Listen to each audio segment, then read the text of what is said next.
हमारी आवाज उजागर करेंगे। अब मैं सिर्फ एक मौजू पे आपकी तवज्जो लाना चाहती हूं, वो है कि किस तरह हमें हराया गया।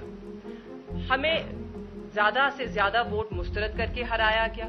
जब हम रिकाउंट्स की एप्लीकेशंस लेके गए तो हमारी रिकाउंट एप्लीकेशन एंटरटेन नहीं की गई। आज सुप्रीम कोर्ट में 3 सीटों को वापस टर्न करके नून लीग को दिया गया।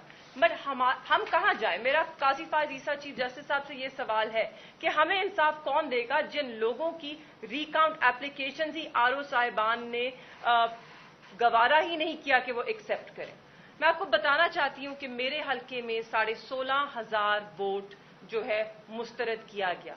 ये बहुत भारी तादाद है। इस इलेक्शन के अगर हम पास्ट ट्रेंड्स भी देखें 2013, 2018 तो 4,000 से ज्यादा कभी वोट रिजेक्ट हुआ ही नहीं।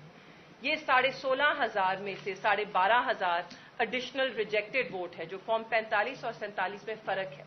ये 12,500 वोट, यहां पर मेरे पास 40 पोलिंग स्टेशन हैं जहां से आप देख सकते हैं कि इसमें एक एक वोट जो है वो सिर्फ एक नुमाइंदे का था, वो मेरा था, उसे मुस्तरद किया गया।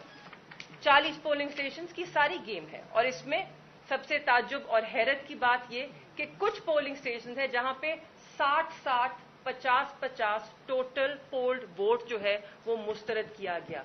तो आप मुझे बताइए, क्या हम इसको इलेक्शन बुला सकते हैं, या जैसे सरवर बारी साहब ने कहा इसको कोई और ही नाम देना होगा?